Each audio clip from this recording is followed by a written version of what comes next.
Você está no Pode Ler e Escrever, o podcast literário. Por aqui, conversamos com escritores, profissionais do livro, produtores de conteúdo e amantes da literatura.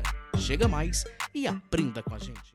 Olá pessoas, eu sou o Juliano, você está no Pode Ler e Escrever e hoje é o nosso segundo episódio de melhores momentos aqui do podcast em 2022, em 2021, ou seja, dependente de qual ano o episódio tenha sido publicado, eu estou fazendo uma seleção de melhores momentos para a gente encerrar o nosso ano de 2022. Eu tenho certeza que você vai ficar surpreso com esses nomes, como foi no primeiro episódio.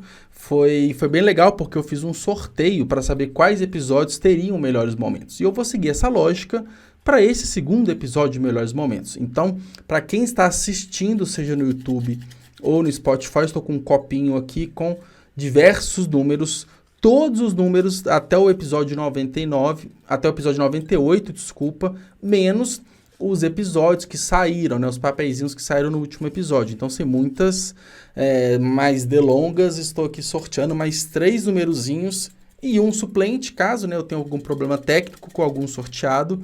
Vamos ver qual que é o primeiro episódio. O primeiro selecionado foi o 33. Deixa eu mostrar aqui na tela para vocês verem. 33. Quem que foi o episódio 33? Eu estou com um site aqui do Pode Ler e Escrever, que é podelerescrever.com.br. Lá você tem todas as informações do nosso podcast. Então, vamos lá, o episódio 33, vamos procurar aqui. O episódio 33 é com a Ana Andrade, autora de Elegidos e Outras Distopias. Legal, a Ana esteve mais de uma vez com a gente. Bom, ela tem um pouquinho mais de chance de aparecer e apareceu. O episódio 33, então, teremos um corte com a Ana. Vamos ao segundo papelzinho aqui. Temos o episódio de número 10. Quem que foi o 10º participante aqui do Pode Ler e Escrever? E o nosso 10º convidado foi o Gabriel Caetano. Ele é o autor do livro Os Indomáveis. Que legal, do universo, na verdade, porque não temos só um livro, né? Temos outras continuações. Então, já temos 2 episódios. Vamos por terceiro papelzinho para a gente fechar nossa trinca de melhores momentos. Episódio, aqui é o papelzinho 21. Tá aqui, ó. Quem é o nosso 21º convidado do podcast? E nós temos o Jean Gabriel Álamo. Ele é escritor, revisor, diagramador, leitor crítico. Ele ele tem multifunções e um baita de escritor com diversos livros publicados. Então nós temos aqui os melhores momentos desses episódios. Vou só tirar aqui o suplente, né? Como eu fiz no primeiro episódio. Já falei aqui, caso eu tenha algum problema técnico com esses 3 convidados. Aqui é o episódio 96, um dos últimos episódios. E quem foi o nosso 96º participante? Foi ela, na verdade, a Patrícia Figueiredo. Ela que é autora do livro Enfrentando o Câncer com Leveza. Então pode ser que ela apareça. Caso os 3 primeiros eu tenha algum probleminha. Enfim, sem enrolação, confere aí os melhores momentos. Segunda parte do Pode Ler e Escrever. O foco principal, né, a mensagem muda completamente. O foco principal, ele deixa de ser o Frederico, mas eu acho que ele continua tendo a pegada do tipo, continua tendo cenas de ação, né, do mesmo patamar. O livro, ele tá maior, na verdade, né, o primeiro livro tem 27 capítulos, esse terminou com 40 e alguma coisa, 41 eu acho. E a primeira versão está terminando de Elegidos 3 com 53. Que Lucas não escute esse podcast, que ele vai me matar e vai pedir para dividir em dois Isso livros. ele ainda não sabe. Não, ele não sabe, mas ele sabe que o preço do papel está aumentando e já me falou. Mas aí a gente vai ver quando tiver mais perto. E ele tá maior, né? Porque é por isso, tá? Tem outras visões, outros personagens, eles ganham novos arcos. Então, eu acho que ele tem uma essência de Elegidos, mas eu acho que ele tá com uma pegada diferente. Eu acho que as pessoas, quando começarem a ler, pelo menos assim, eu tive um feedback muito positivo dos betas, em que eles gostaram das mudanças que tiveram, assim, da pegada. Bom, então você consegue chegar aqui meio que uma uma evolução, né? Fala assim, tanto para você quanto de história, evolução no seguinte sentido. É um livro que está mais maduro, assim? Está mais ousado, mais arriscado? Eu acho que não diria maduro, porque eles foram praticamente escritos ao mesmo tempo. Assim. Eles foram eu já fui da mesma coisa que eu estou fazendo. Eu acho que a maturidade vai ser quando eu terminar o livro 3, der um momento, e aí lançar um outro livro, talvez. Mas eu acho que como eles estão sendo escritos quase que juntos, eu não acho que é amadurecimento, mas sim, eu acredito que ele está mais ousado. Eu acho que o terceiro vai ser mais ousado ainda. Interessante. E aí, acho que vai ter um público, vamos colocar entre aspas, assim, vai ter o dobro do público, né, que vai do segundo para o terceiro. Então vai ser talvez uma pressão um pouco maior, mas, pô, se essa ousadia deu certo, cara, vai ser melhor ainda para o terceiro, né? Que você vai crescer o número de leitores, vai crescer o número de pessoas interessadas. Tem gente que no lançamento do segundo vai descobrir que o primeiro existe. Então acho que vai ser acho que vai ter muito mais parâmetro também para ver isso, né? Já tem muitos leitores, vai ter mais ainda. Eu estou curioso para saber os primeiros feedbacks, assim. O pessoal já tá falando assim, Ana, quando é que vai ter box? Aí eu, tipo, gente, é com a editora, né? Porque tem que saber... Nem lancei todos ainda, né? O 2 está saindo. Não, é porque agora que o 2 tem a cara, né? Que ele vai sair, as pessoas dizem, ok, ela não vai desistir no primeiro livro. Porque às vezes acontece do autor lançar o primeiro livro e abandona. E abandona, né? Eu disse, não, gente, a minha carreira de autora, ela tem que dar certo. Eu tô focando nisso. Você não pode desistir do começo, né? Pô, eu não posso desistir no começo. E aí, gente, eu não sei se vai ter box. Mas eu sei que se você quiser ajudar, você tem que comprar agora. Você não tem que comprar daqui a 3 anos, não. Porque... Tem que garantir, e as compras de agora também vão garantir a possibilidade de box no então futuro. Assim, depois do terceiro lançamento, deu muito certo, vendeu vários, né? Olha, desejando aí já no futuro. Mas assim, aí a gente faz uma versão box. Aí se você tiver o livro e quiser vender, aí você vende com um preço barato, coloca no sebo. Sempre tem isso, é até bom que dá oportunidade para outras pessoas comprarem por um preço mais barato. E terem acesso a lerem elegidos se eles não quiserem ler o e-book. Sim. Eu vejo cenários somente positivos, assim. Acho que para um primeiro livro foi legal, não sei qual era a sua meta, sua expectativa, mas pelo que eu vejo, cara, todo dia tem saída, todo dia tem gente comprando, né? Igual você postou, acho que é o top, você tá no top 10, é top 10 da categoria há 2 meses, 3 meses, né, que você compartilhou recentemente. Então, eu acho, e o legal, assim, que com o lançamento dos opositores, acho que vai dar um gás maior também para elegidos, né? Acho que você tem a ganhar também com isso, né? Ganhar, fala assim, em número de leitores, né? Em alcance. Então, acho que vai ser a expectativa vai ser bem legal, assim. E agora, outra pergunta, né? O que esperar de Paixão Sob Estrelas? E também o que esperar é muito relativo, né? Tem vários...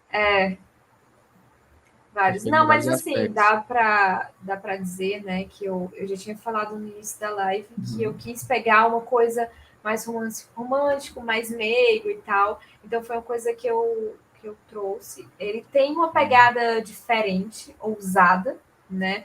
Para falar a verdade, eu nunca tinha escrito nada muito ousado na vida, então Paixão Sob as Estrelas foi o primeiro passo, assim. Então, se vocês gostam de cenas sensuais, assim, eu acho que tem já 2 trechos, né, lá na página da Amazon. Então, depois que vocês terminarem essa live, vocês já podem pesquisar e vocês vão entender do que exatamente eu estou falando. Tem esse, tipo, meu Deus do céu, é desse jeito. É desse jeito. Eu quis dar essas coisas diferentes porque... tanto mostrar do que eu sou capaz de escrever, que é um pouco de tudo. Eu não digo tudo porque eu não iria para o suspense nem para o terror, né? Não, eu gosto muito de dormir, então eu não acho que valeria a pena. Mas eu acredito que isso me desafia, né? Quando eu procuro uma proposta diferente para livro. E quando eu terminei, durante todo o processo do conto, eu fiquei... essa good vibes. Então, eu acho que é um lado positivo, porque eu não foquei, apesar de estar no universo que vocês já conhecem, o conto em si, ele só tá naquele universo. Ele em si, ele tem uma vibe de comédia romântica mesmo. Sim. Ah, legal. Então, esperar algo diferente de Opositores e Elegidos, porém no mesmo universo. Então, acho que é legal porque a gente vai conseguir ver algo a mais da Ana, né? Então, nessa versatilidade de como escritora. Talvez isso. Com certeza. Ah, legal. E em Opositores, né? Voltando em Opositores, a gente vai ver mais da Gi? A Gia é um personagem que as pessoas estavam dizendo, pelo amor de Deus, Ana, fala mais dela, né? Porque eu coloquei um personagem trans ali para ter um papel muito importante, sendo a coronel, então ela coloca os elegidos na ordem, né? Que eles são bem criançonas mesmo, alguns deles, e ela tem aquele ar autoritário, ela tá ali. E no primeiro livro as pessoas ficavam dizendo, não sei, confio ou não confio? Então, sim, vai ter bastante de Opositores, vai ter bastante dela em Opositores. Eu fico muito empolgada falando dela, porque o papel é cada vez maior, né? Em Opositores ela tem uma coisa, em Elegidos 3 e aí vai ficar nessa só dessa ideia. Ela é sua nova personagem favorita? Pelo menos dessa live? Nessa live pode ser ela. Nessa live pode ser ela. E a partir do dia 30, eu acredito que vai ser o Tabani, né? Ah, sim. Mas o Tabani, ele sempre vai, sempre volta. Eu acho que ele traz, quando eu falei, né, da militância, ele traz essa pegada para o leitor. Então, isso sempre desperta quando a gente escuta. E assim, ele vai ser focado, né? Voltando para a parte sobre da relação do Kai com o Tabani. O Kai, ele vai entrar no universo principal? Sim. Em Opositores, ele está bem presente. Eu não vou falar em Elegidos 3. Não, né, mas é mais. Vai que acontece alguma coisa. E acontecem várias coisas em Elegidos. Não vamos falar o que, mas muitas coisas acontecem. Pois é, então tudo pode acontecer. Não, eu acabei de soltar que a Gi tá em Elegidos 3, né? Então. Gente. Mas é um leve spoiler. Até lançar lá a gente já esqueceu.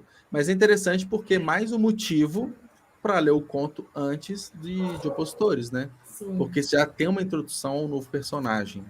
Então, acho que é mais um ponto bem legal nesse sentido.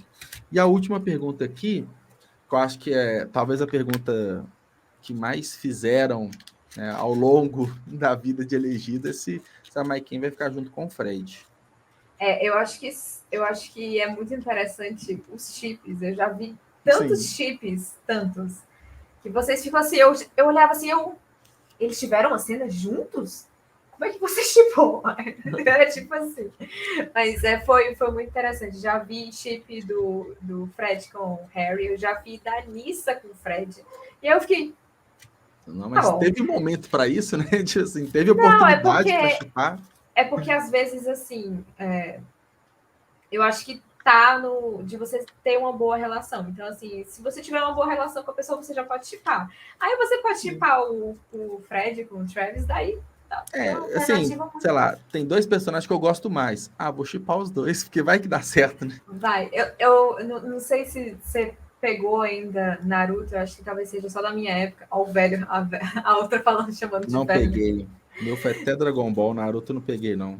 Não, mas eu lembro agora, porque quando são chips assim, nada a ver, se alguém tiver assistido Naruto, eu lembro que tinha uma amiga minha, a Isadora, que ficava chipando, tipo, o Naruto não, a Sakura com Gaara, e eu acho que, tipo assim, não tinha nada a ver. Então é tipo, sei lá, você pegar o Rony com a Luna.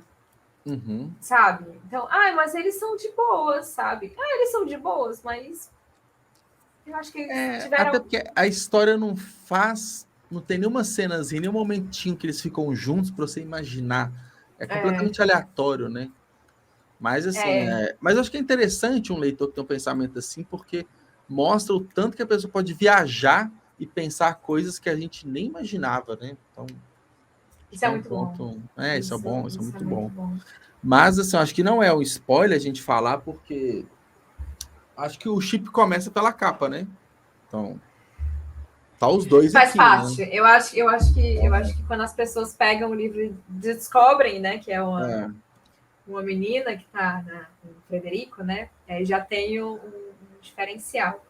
Isso não é nem spoiler, né? Porque, né, no seu próprio Instagram você já falou quem é a menina dragão, né? Enfim. É, E no primeiro capítulo, acho que nos primeiros capítulos já mostra essa cena aqui. Mas acho que o chip começa aí, né? Eu acho que, inclusive, isso pode dar agora uma suposição minha. Isso ok. pode ter muita coisa a dizer, né? Que os dois estão juntos na primeira capa.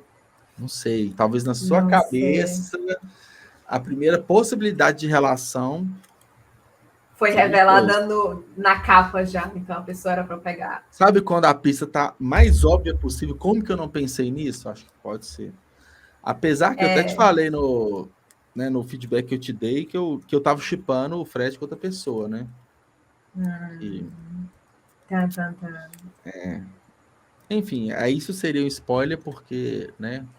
Não, Enfim. assim, coloquem na cabeça que é aquilo que eu tinha dito, né? O romance romântico não é o foco de Elegidos. Então, para ter aquela Mas cena do acontecem. estou morrendo, eu te amo, aí a pessoa morre, ou estamos juntos depois de 10 anos com filhos, 3 filhos lindos, maravilhosos.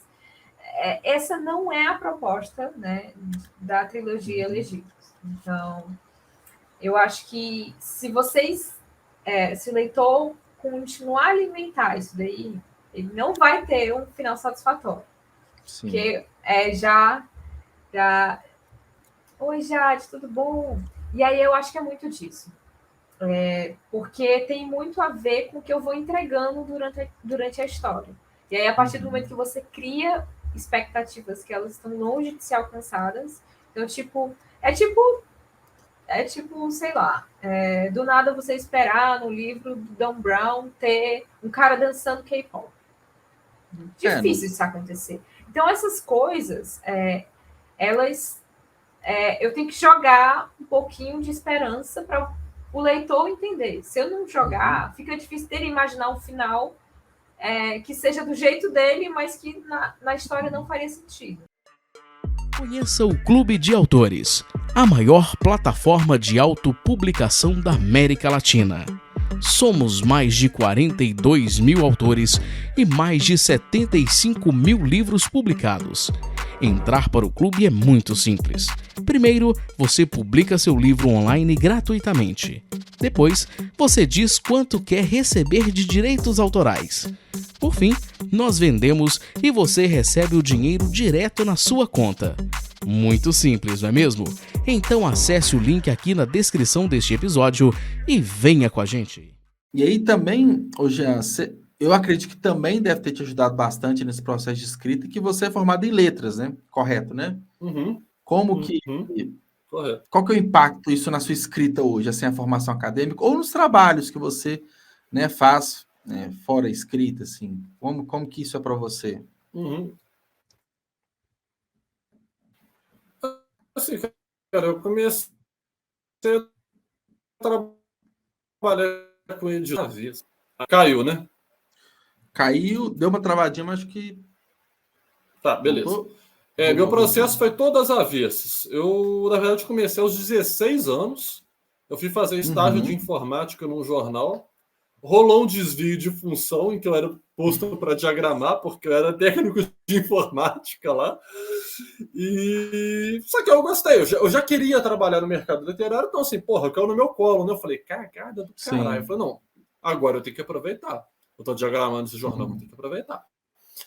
Aí eu tinha um português, um domínio legal, né? Eu era nerd pra caralho de português e literatura no geral. E aí eu falei, não, eu via que passavam uns erros assim nas matérias, eu começava a corrigir. E a minha editora-chefe, na época, falecida Zilma Hauck, começou a perceber que eu estava fazendo isso. Falei assim, não, mas como você está acertando, não tem problema. Pode continuar. Continuei fazendo mais uns meses ali, tal.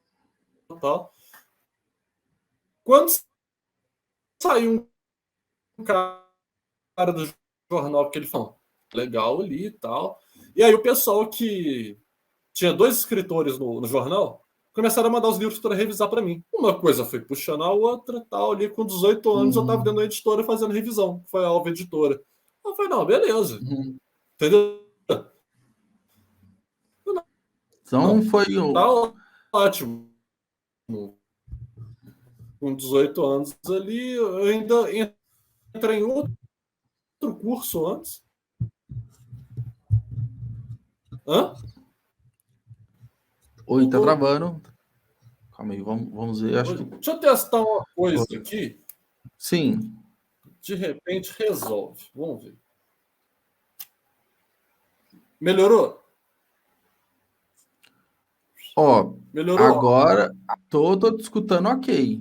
Não sei se... tava travando a internet. Não sei se você só tirou o fone para... De repente... Foi. Uai, É por isso que eu não quis ser técnico de informática também, cara. Eu não queria passar raiva dessas, não. Eu acho que, assim, alguém, né, alguma entidade já enxergou lá de trás e falou assim, não vai mexer com informática, não. Vou desviar a função dele. Desde lá de trás. Não, cara, por umas coisas assim, sabe? São aquelas coisas que a gente não deve buscar explicação, a gente só segue a vida e é isso aí. Não deve. Pior que deu Mas um isso estalo, tava... assim, acho que a entidade falou aqui, assim, não tira o fone que vai funcionar. Eu falei, não, beleza. Beleza. Bom demais. Mas aí, gente, você falou que aí, com 18 anos você estava numa editora, né? Você acabou que foi seguindo esse caminho, você chegou numa editora, isso naturalmente antes de prestar o vestibular, né? Você estava nessa idade de decidir carreira. Só que aí, ali, por né? livre e espontânea pressão, eu fui fazer fisioterapia. Odiei, cara. Falei, não é essa porra que eu quero pra minha vida, não, cara. Eu não quero essa merda, não quero. Meti o pé. Falei, foda-se. Que se foda. Porque faculdade, cara, encarar 4, 5 anos aquilo que você não gosta, assim, declaradamente não gosta, uma coisa é quando é mais ou menos, você acha que pode gostar, tal, mas quando você não gosta mesmo, é o caso da tortura ali, né? Não faz sentido. Foi uma tortura, foi.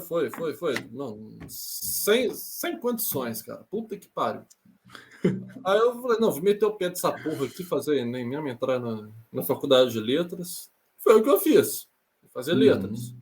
Né? E aí, você perguntou o quanto que isso interferiu assim, na minha produção. Porra, me ajudou demais, cara. Inclusive, o nome do protagonista do Campeão de Xangô vai ser... Porra, fuma mesmo, caralho. Vai ser Júlio Monteiro, que é uma homenagem ao Júlio César de Oliveira e ao André Monteiro, que foram os 2 melhores professores que eu tive lá. Entendeu? Assim, sem eles, eu não vejo que eu seria o profissional que eu sou hoje e muito menos escritor, entendeu? Legal, então, assim, legal. eu devo grande parte que eu sou a esses 2 caras. É que a faculdade ela tem 2 pontos importantes, né? Um, a questão do conhecimento, mas também a questão dos contatos, pessoas que você gera conexão lá dentro, né? Que elas podem... Profissionalmente, eu não fiz contato nenhum lá dentro, acredita? Profissionalmente, eu não fiz contato nenhum lá dentro. Nesse ponto foi a negação. O ponto que me ajudou foi na base mesmo de conhecimento, entendeu? Sim, foi realmente na base ali. Porra, porque... outro mundo. A profissão está muito, acho que diretamente conectada com a profissão de escrita, né? Com ser escritor, né? E você já gostava de escrever, já sabia que queria trabalhar nessa área, então você entrou meio que para profissionalizar de fato, né? Aquilo que você já gostava de fazer. Eu já estava trabalhando na área. Sim. Já estava trabalhando nela. Então, assim, para mim era só pegar o diploma mesmo ali. Pelo menos essa foi a mentalidade que eu entrei. Porém, eu aprendi muita coisa. Sim. E, naturalmente, as questões profissionais ali da escrita, né? Então, como revisor, diagramador, leitor crítico que você falou, eu imagino que a Faculdade de Letras também te deu um peso ali, né? Para te ajudar, né? Nessas questões profissionais. Por exemplo, eu não conseguiria fazer copydesk se não fosse pelo Júlio, professor Júlio, entendeu? Sim, eu não saberia fazer copydesk. Foi um serviço que eu aprendi a fazer depois que eu tive matérias com ele. Entendeu? Sim. Acho que se a gente for pensar uma formação acadêmica para um escritor, eu acho que talvez a profissão, né, o profissional de letras, a profissão de letras seja mais próxima ali, né, para ajudar nessas questões, para trabalhar no meio, não necessariamente como escritor, mas bem próximo ali, negócio falou, um copydesk, um diagramador, um revisor textual, um tradutor, muitas vezes também. Então, Não, o cara ele tem que ter pelo menos entrado na faculdade, pelo menos tem que ter feito, sei lá, metade, sabe, assim. Sim. Eu vejo que pelo menos o ciclo básico, né? Pelo menos o ciclo básico ali, igual você falou. Porque senão é foda, cara. Porque assim, você consegue ali, não, beleza, vou revisar um livrinho ali, ou outro, no editor pequeno, é uma coisa. Você pegar um serviço complexo para fazer é outra. Sim, não, bem diferente. Eu, por exemplo, eu tenho a formação em exatas, né? Não tem nada a ver com letras, nem nada assim. Uma coisa é eu transformar minhas ideias de escrita, escrever um livro, mas pegar de alguém, fazer uma leitura crítica, uma revisão textual. Cara, isso aí é muito fora, tipo assim, não é qualquer um. Sei lá, diagramação, um capista. Você pode aprender com alguns cursos para frente, assim, mas uma coisa mais profunda de língua portuguesa, algo mais denso, assim, tem que ter algo, um E tem background uma maior, preparação sabe? específica, tanto que às vezes, por exemplo, já aconteceu assim, o cara vai e me paga uma leitura crítica, por exemplo. Eu vou e Sim. faço. Aí eu falo assim, se você quiser revisão, às vezes o texto é um pouquinho maior, né? Eu falo assim, não, a gente faz um desconto aqui, né? Já tá. Aí a pessoa vira e fala assim, não, é porque a minha antiga professora de português falou que vai revisar. Cara, é certo, se eu for conferir depois, deu merda no texto. Deu merda. Sim. É outra especialização. A pessoa acha que é professor de português. Tem gente que fala isso até tirando onda às vezes. Porque acho que acho que é só gramática, né? Acho que é só corrigir vírgula não é. Ainda mais se vai entrar um copydesk junto aí, que não é mesmo. Ou a preparação, né? São duas coisas diferentes, mas vão causar o mesmo fim na história. Não, concordo. Você entra um copydesk que aí, se você não está inserido na questão da literatura mesmo, da escrita, entender do assunto que a pessoa está escrevendo, você não faz, né? Não faz. Tanto que tem gênero literário, por exemplo, que eu não faço copydesk.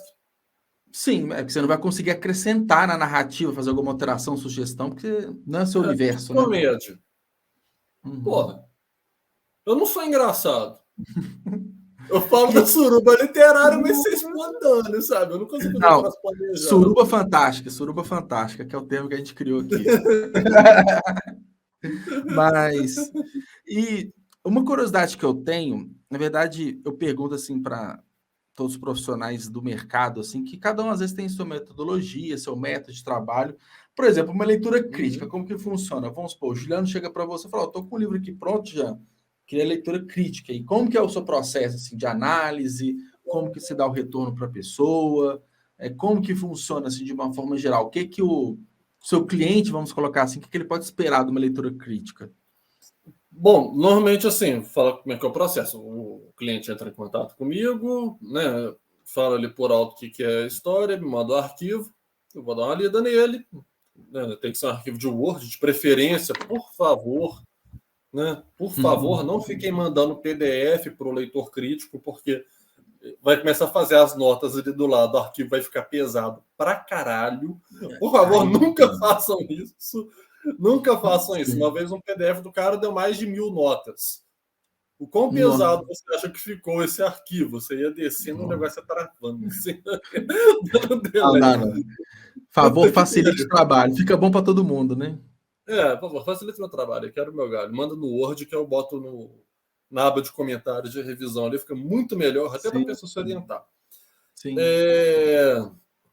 Então, assim, eu começo a analisar, por exemplo, a estética e a estilística, que são coisas diferentes, a estrutura, organização de ideias, a concatenação delas, desenvolvimento de personagem, ritmo, coesão, furo de roteiro, tudo isso eu vou analisando e vou dando feedback. Muitas vezes eu não falo assim, por exemplo, tem leitor crítico que é foda, cara, puta que pariu.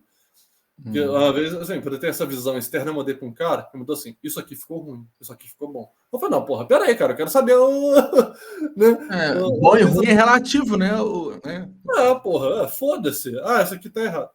Tá, cara, foda-se, eu quero saber o que e o que Então, assim, alguém que é especialista na área, qualquer visão que pode me passar naquilo ali. Então, por exemplo, o que eu faço? Eu dou, inclusive, sugestões até para a pessoa ter uma ideia de qual caminho seguir. Ela não precisa catar minha sugestão à risca. Sim. Mas está ali um caminho, a pessoa já vai ter uma noção ali, né? Pelo menos espera, e vai fazer aquele negócio do jeito ali, que vai melhorar o texto. Mas a minha leitura crítica seria isso. Cara, eu até gosto de falar que eu não sou um escritor arquiteto, eu sou um construtor, que eu sou a empreiteira inteira, porque eu preciso ter tudo alinhado, senão eu não consigo escrever. E, assim, eu não vou dizer que eu joguei todo o trabalho fora quando eu vi que estava ruim, porque eu cheguei à conclusão que estava ruim porque eu escrevia para mim. Eu fui compartilhar com o pessoal que eu tinha escrito um livro quando eu estava para publicar ele independente. Eu sempre tive vergonha de falar. Sempre achei que, sei lá, iam falar que tira sarro. Eu nunca gostei de compartilhar. Mas eu achei que estava muito ruim. Mas eu não vou dizer que nem eu falei, eu não joguei tudo fora, porque teve histórias que eu não precisei mexer. A da Sigma, por exemplo, eu mantive acho que 95% da história original. A única coisa que eu fiz foi, eu precisei entrar na faculdade e avançar mais nas matérias, eu faço engenharia, para eu poder ter contato com o professor de física e pedir ajuda dele para poder, tipo, deixar a física da Sigma mais realística.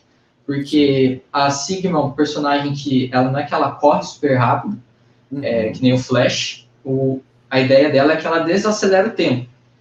Então, na nossa perspectiva, ela está super rápido. Mas o que acontece na verdade é todo mundo que está devagar.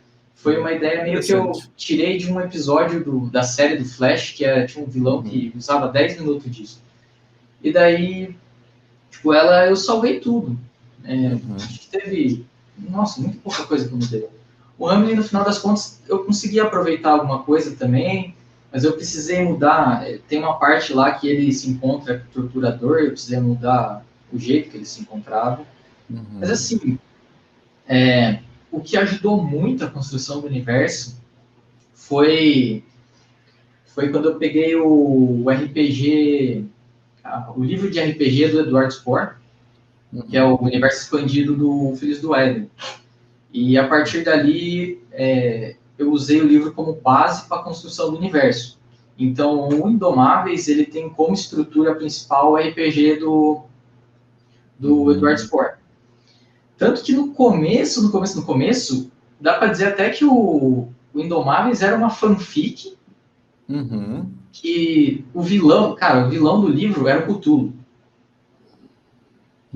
E daí eu cheguei num ponto que eu falei, isso vai dar B.O., não vou botar o Cthulhu aqui, eu não quero uma fanfic, eu quero uma história minha. E daí eu inventei uma entidade própria para mim também, que vai aparecer no livro lá para frente. Sim. Aí é o desafio, né, de pegar inspiração e não fazer uma cópia, né? Então, acho que é um grande desafio de quem escreve, né? Tem pessoas que às vezes colocam muito de si dentro de um personagem, né? Acaba que pode caracterizar de mais ou de menos e não fica tão legal, e também de inspirações, de histórias, né?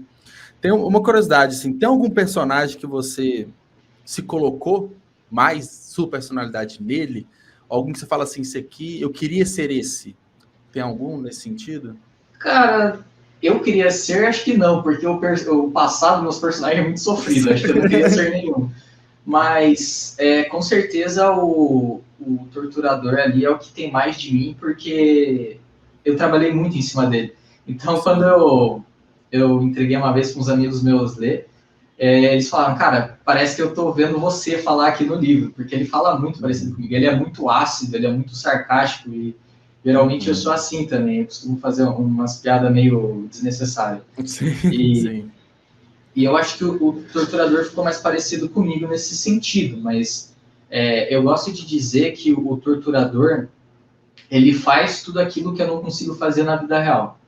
Então, como a gente estava falando antes de começar a live do prólogo, o prólogo ele tem basicamente uma cena de inquisição. Exato. E o prólogo ele não existia originalmente, ele veio surgir 2, 3 anos depois. porque foi quando deu aquela notícia lá do João de Deus, sabe? Sei. E daí eu assisti aquilo, eu fiquei horrorizado. Eu falei, meu, o que o torturador faria se pegasse um cara parecido com esse? E eu transformei, tanto que o nome do cara no prólogo é João. Sim, verdade. Ah, eu não tinha pegado referência. Eu só não joguei o resto para não ficar tão óbvio. Mudei a religião do cara e tal, até porque o João de Deus é espírita. E tem várias situações assim no livro. A gente estava falando da primeira parte, que é o ataque à escola, foi inspirado naquele ataque que teve em Suzano. Foi em Suzano. Aquilo também, cara, me deixou horrorizado. Eu falei, meu, e se tivesse alguém ali para fazer alguma coisa, sabe? Me veio na cabeça. Vou ser bem sério que quando eu li o primeiro capítulo, me veio direto o ataque. Não que seja ruim, mas eu falei assim, cara, é uma ficção. A gente está falando de super-heróis, né? Pessoas com superpoderes, mas aconteceu de verdade, sabe? Algo parecido. O que eu tento fazer com Indomáveis é sempre usar em parte coisas que aconteceram de verdade, porque quando o cara chega para mim e fala, meu, isso aqui não faz sentido, isso aqui é absurdo, eu olho pro cara e falo, mano, não aconteceu. Sim. Aconteceu. Sim. Eu só criei alguém que pudesse impedir. Se for pensar, é isso, porque quando o torturador, né, ele entra na escola, a chacina, eu tô dando spoiler, já rolou. Mas, já rolou, e é engraçado, né, porque se a gente pensar por esse viés, até assusta, né? Como eu disse, né, eu evitei continuar com a leitura do livro justamente para escutar 100% aqui de você, mas pelo que você está falando, são situações cotidianas, né, e esse ponto de vista interessante, você criou personagens que vão impedir algo que acontece na sociedade, né? Que acontece e o mais complicado é que muitas a gente normaliza coisas absurdas, né? Não é que normaliza, mas a gente não se choca mais, né? Mas quando vê um livro de ficção, a gente fica chocado. Porque é um negócio que eu sempre... Provavelmente todo mundo se deparava com isso quando era pequeno, que a gente perguntava, pô, tá cheio de bandido, mas cadê os super-heróis, sabe? Sim. A gente olhava lá fora e esperava o Homem-Aranha sair. E não tinha, a gente só via os bandidos e nunca via o herói. Eu pensei, pô, eu podia fazer um negócio, pelo menos narrativamente, que acontecesse, né? Pelo menos uma válvula de escape para toda essa crueldade que acontece. O torturador, ele é o personagem que mais vai trabalhar com isso, assim. Eu acho que ele é o cara que mais tá no cru da maldade humana. Então ele vai trabalhar ele vai pegar os políticos corruptos. Tem uma parte que é importante também, mas é lá na parte 9, que não vai ter nem graça de falar, que vai contar como ele vai conhecer outro personagem, que é uma situação bem pesada, foi bem difícil de descrever, porque é uma cena de abuso, e daí, cara, nessa cena de abuso eu fiquei com nojo, assim, do ser humano. Então eu acho que se eu fiquei com nojo, eu acho que quem lê vai ficar também. Sim. E tem uma coisa que você falou, né, nas conversas que a gente teve, na verdade, nas conversas e na orelha você falou isso também, né? A falta de necessidade dos super-heróis brasileiros, né? Porque a gente sempre vê o de fora, a gente sempre inspira de fora, sempre em Nova York, né? Então, talvez por isso que a gente acha absurdo quando você coloca algo que acontecendo aqui. Justamente que a gente está vendo sempre de fora, é sempre lá de fora, e nunca é aqui conosco, na nossa região, na nossa cidade, né? Então, queria que você até falasse um pouco nisso. Quais foram essas inspirações? Teve inspirações, você já falou, né, do Flash e tudo, mas talvez esse ambiente urbano, né, que a gente vê muito na Marvel, Homem-Aranha, que ele está sempre, né, prendendo bandidos e tudo, tem muito dessa referência também, nesse sentido?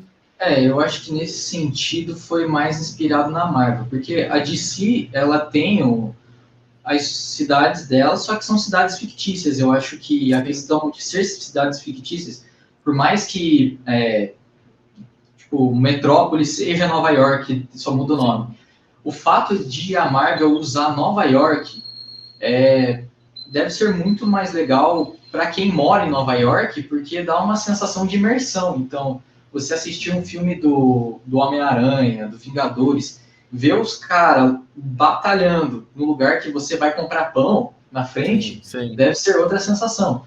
Então, eu poderia ter criado cidades fictícias, mas eu não fiz isso porque eu fiquei com preguiça Sim. Eu tinha que criar muito personagem para mim. E 2, porque eu acho que exatamente isso ia ser muito mais legal. Tipo, eu falo na parte do atentado à escola, eu cito o passeio público e o colégio estadual. Então, se o cara ler o livro um dia for para Curitiba, ele vai ver, então foi aqui que aconteceu. Eu acho que é legal e chega a ser um negócio meio turístico, assim, você querer conhecer os lugares que aconteceram no livro. Isso acho que acho interessante, porque um dos grandes motivos assim que eu tento incentivar, eu tento ler cada vez mais literatura nacional, porque é mais um fator para a gente sentir próximo e conectado à história. Porque, de repente, né, se é um livro que se passa na minha cidade, uma região que eu já visitei, eu consigo me inserir muito mais lá dentro. Ainda mais numa ficção, igual, né, que a gente está falando de super-heróis e tudo, algo que, né, me motiva, te motiva também, a gente imagina, até além daquela história, né, como que seria, e para processos criativos, fica até mais fácil e mais real para quem vai criar também. A gente tem muitos detalhes, já visitou, a gente sabe como que é o movimento, como que é a cultura, cores e tudo. Então, acho que é interessante, eu acho que falta isso também, né? A gente apreciar mais o que é daqui, né? Do nosso, né? Então, esse é um dos fatores que eu gosto bastante, assim. E acho que até para quem, não sei se todo mundo que está aqui participando já leu o seu livro ou não, mas eu quero que a gente faça um compilado aqui dos personagens como um todo, né? Por exemplo, aqui na capa nós temos 8 personagens, né? A gente falou do torturador, né, principalmente, que é o protagonista, e é esse aqui, né? Tá logo aqui. Um rapaz de cabelos roxos e olhos máscara... verdes impetuosos com uma máscara de sorriso de caveira demoníaca. Exato. E tem essa frase no livro. Bem Rapaz, eu escrevi tanto essa frase. Que não foi fácil assim, né? Foi natural você decorar, né? Então, quem são os personagens? Então, o torturador, a gente basicamente já falou bastante dele. Você falou também do Hamlet, da Sigma, enfim. Quem que são eles, de uma forma geral? Vamos um a um. Bom, então, vamos começar do começo e falar do torturador rapidamente, já que a gente já falou tanto. O torturador é basicamente um vigilante, um anti-herói, que atua em Curitiba. Então, como a gente falou, ele vai combater a questão dos crimes, questão político corrupto, e nesse viés que eu falei, mais humano. O Hamlin, ele vai trabalhar mais com a questão demoníaca, ele vai trabalhar com o sobrenatural. Ele é na verdade, ele é uma pessoa normal, que ele tem uma guitarra mágica. E o Hamlet é o porco. O porco, isso. E com a guitarra mágica, ele usa a habilidade de usar uma ilusão que faz as pessoas enxergarem ele como um porco. Entendi. A guitarra dele se transforma num machado, que o nome da guitarra é cutelo. Uhum. O Hamlin, ele foi muito inspirado no flautista de Hamlin. A ideia original eu queria criar um conto do flautista de Hamlin, meio que explicando por que o flautista sequestrou as crianças. Não aconteceu, e daí meio que a ideia de usar a música como hipnose ficou. E daí eu assisti Tenacious D, que ele batalha com o demônio, também serviu como inspiração, mas a principal inspiração para o Hamlin, assim que eu gosto de dizer, a essência do Hamlin, é aquela música The Devil Went Down to Georgia. Não sei se você sabe qual que é. Não conheço. Provavelmente sabe. Ela é famosa, só que de nome... de nome eu não conheço. Mas basicamente, na música, o diabo ele sobe na Terra e ele precisa de uma alma. Ele perdeu uma alma, ele precisa recuperar a alma. E ele encontra um garoto chamado Johnny, e daí ele desafia o Johnny para um duelo de violino. E eu peguei a ideia da música e transformei numa versão rock and roll. Então, basicamente, o que a gente vai ter na história do Hamlin é um roqueiro desafiando o diabo numa competição de guitarra. Que legal. Aí você pegou muito também do seu passado de banda de garagem, né? De música. Tirando o fato que o Hamlin toca bem. Não, mas aí você colocou o seu desejo, sua vontade. Né? Não, com certeza. Sim. Então, a gente tem também a Sigma, que a gente já citou um pouco. A Sigma, ela foi inspirada, cara, eu ia dizer que foi o Flash, mas não foi. Foi um livro que eu li chamado Operação Cavalo de Troia, Na verdade, é uma não ficção. E segundo esse livro, o cara relata que o governo americano ele descobriu uma molécula chamada swivel, lá, alguma coisa assim nesse gênero. E segundo o governo americano, elas são resquícios do tempo. E dependendo do arranjo que eles conseguiam reprogramar essas moléculas, eles conseguiam voltar no tempo. E daí, no livro, a ideia é que eles voltam no tempo para acompanhar a história de Jesus Cristo e tal. Mas eu peguei meio que essa ideia de modificar a molécula para poder criar, que como ela vai citar na história da Sigma, ela precisa estar em um campo isolado para só ela desacelerar, né? E daí foi sim. Meio que a ideia original dos swivels, eu uso até no livro um pouco, e daí teve a questão da física, que eu apliquei um pouco, precisei estudar um pouco mais de física, e daí a questão do desacelerar, originalmente, foi uma das poucas coisas que eu mudei na história dela, é que ela conseguia desacelerar sozinha, tipo, era o superpoder dela. E o que eu modifiquei, que eu achei que ia ficar mais interessante, que até o professor foi que falou, da Sigma ter mais limitação. Porque, querendo ou não, heróis mais limitados, eles puxam mais a realidade. Por isso que, por exemplo, tanto a questão de um personagem com um defeito, né?